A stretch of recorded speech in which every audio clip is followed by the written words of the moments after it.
Okay, so Miss Tracy and I have been working on teaching how to appropriately get a friend's attention. And so we have been using this skill set rubric, and I think you've been able to see us do it. I modeled it, and then she did it in circle time too. So these are just the exact skills that we've been teaching. And so now we're going to do a peer-to-peer activity. So it gives Miss Tracy the opportunity to be able to share what she's learned with you in the same way, or we can come up with a new way. We'll be designing a learning activity together. So it's really important that both of you guys see each other as equals and that there's no power difference or control difference, just so that you guys can be learning from each other, and then hopefully just implementing the pyramid model more and spreading the love and all that good stuff. So Ms. Tracy, what do you feel like, along the lines of what we've been doing, what do you feel like your strengths are?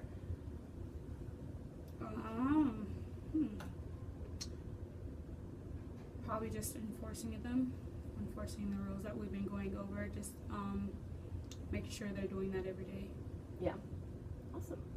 And I know that you're pretty new to the teaching field, so what do you feel like your strengths just as a teacher are? Probably flexibility as far as, needing to do what needs to get done and working with the kids, and they're pretty receptive to me. So. Yeah, so flexibility, just going with the flow, Yeah. meeting the kids where they're at. Yeah. Awesome. And we've been talking a lot about learning styles. Both of us are physical learners, so we actually like to see what's going on. We're logical learners, so we like to know exactly what needs to be done. So kind of like just checking through everything, which associates a lot with the skill set rubric. And we're also social learners, so we work better in teams.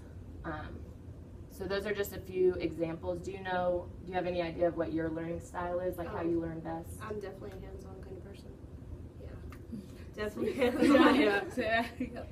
So, yeah, definitely hands-on. Pretty much everything that you described, I do pretty much, so. Perfect. Yeah, that works. Awesome. So we've been teaching how to get a friend's attention. What do you feel like your needs are? I know that's kind of a broad question, but does that make sense? Yeah, I don't think there's really much of a need after seeing both demonstrations. It's just, just enforcing it a little bit more. I think I need to work on a little bit, but I still do enforce it, but just maybe push it a little bit more. And what do you mean by enforcing it more?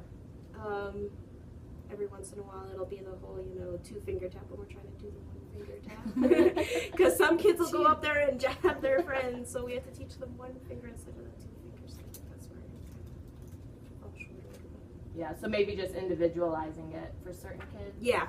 Okay. Definitely. Perfect. All right, so we are going to design an activity that goes along with the teaching the class how to get a friend's attention. So you saw what we did, so we can do something similar to that, or the main things are to teach it, which is what we've been doing, and then to promote it, so giving children the opportunities to use that skill. It sounds like they've already been doing it, but we can set up learning opportunities to where they have to tap a friend and get their attention, like having 2 friends at a table and 1 toy. So they're going to have to learn how to work together. And then reinforcing it. And so that can just be anything. It can be like positive descriptive praise, focusing a lot on making sure you're noticing when kids are using that skill and really being enthusiastic about it and excited.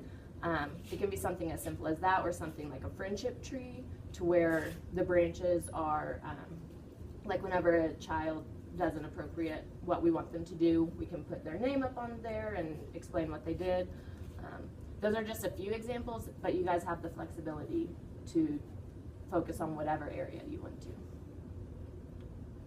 That's good. Maybe let's start off with maybe the happy notes. So give them a happy note when we see them doing the friendship skills. I think that'd be cool to do. Sweet. And I think they would really appreciate that, just because they're actually taking something with them and showing it to their parents. I think that would be really cool. Awesome. Kids are really connected with their parents. Yeah. Yeah. So So then they'll be bringing that skill home with them, and their parents might That's start true. reinforcing it. Yeah. Some of the siblings, some of them that have siblings too, so that will kind of connect from school to the home too, so that'd be cool. Awesome. Here's just a little handout from the Pyramid Plus Center, and it talks about public systems, which is what you guys are talking about, the happy notes, just Okay. acknowledging what is going on and making it public, making it known. Okay. And so before you guys start doing that, you can, and we won't be doing this on camera, you guys can do this on your own time, but down here, wait, let me make sure. Yeah, okay. So down here are the pyramid strategies, which is highlighted right there. Oh, okay. And it's just saying that the teacher-child relationship is so important, and that's going to have a big impact on the children's social emotional skills. And so it's just talking about the acknowledgement of the appropriate behavior, supports the positive. Not only is it letting them know exactly what you expect of them, but it's also building that relationship with you guys. Like, you're noticing them doing exactly what they need to be doing, and that builds the relationship with you. And then it just goes on to talk about the public acknowledgement systems, Okay. and it goes on to this next page too. But I just wanted you guys to be able to see examples of public systems. That one's cool. The class jar, we kind of did that one year, but that one was really cool. Once they filled it up, we did a certain thing at the end. Oh, That was cool. Yeah. Like, that one might be cool too. So We like do when the kids do incorporate the positive descriptive phrase or friendship skills, we can put something in the jar. Have the kid that did it put it something in the jar, and when it's filled, we can do something. That'd be cool too. yeah. That'd And be like cool. you just said, we could do both of those. Sending a happy note while also filling that jar. And then they're getting it all over. They're getting that reinforcement all over. That'd be cool. You guys like that? Yeah, Because I then like you that. could get the parents incorporated too, and if you could do that and teach other siblings, then it's effective for the child as a whole. Yeah. I like love that idea. Okay, I like that one. Sweet. Okay. So we can't start it. Well, can we start it today? You probably don't have a jar and all that. I have stuff for Happy Notes actually. I found these at the dollar store. They're awesome. Don't get us started Kind in of the dollar store. store. Aw, that's cute. I like that. And teamwork. Teamwork. Yes. So I'll give you guys these so that you can start this portion of it today. Okay. And then we'll have a break. But at least you guys can start using that language today. Okay. And then continuing it whenever we get back from break. Okay, so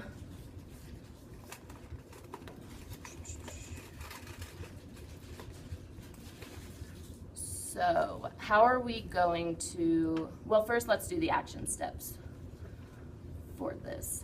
So I just gave you the happy notes, and so that'll be the first step, using those. And then, are one of you able to get some type of jar? Yeah, I'll be able to get a jar.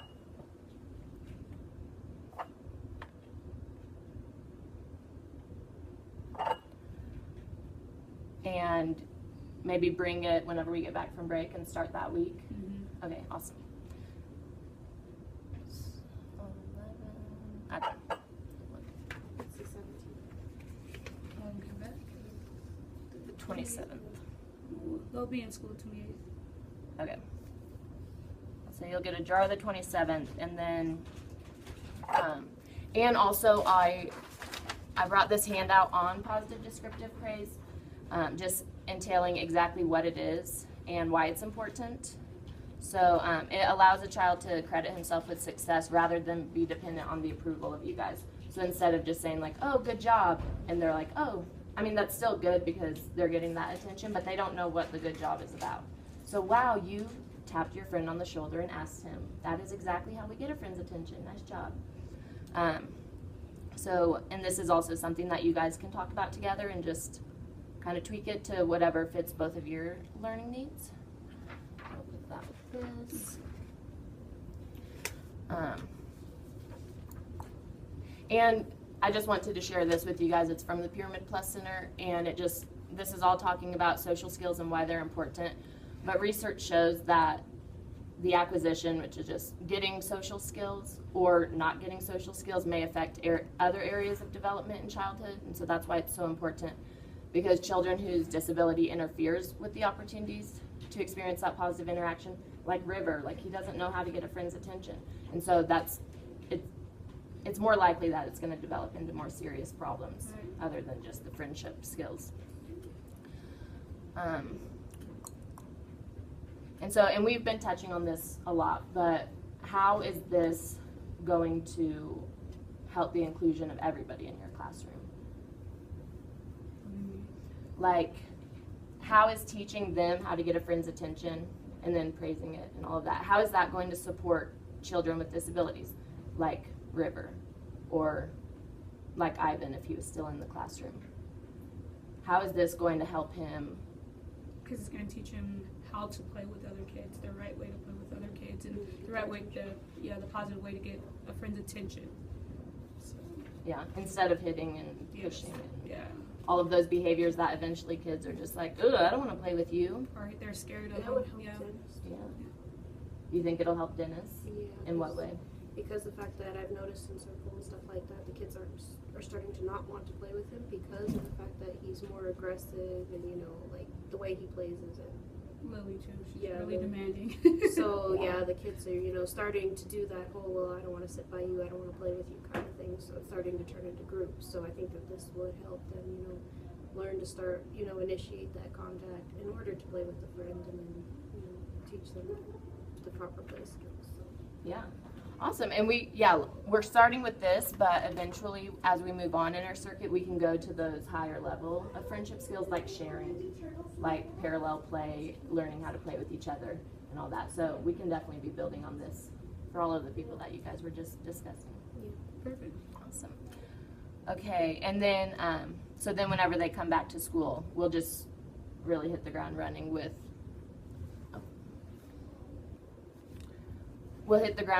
giving that positive descriptive praise and the big system of it all. All right, and then how are we going to, how can we measure this learning objective?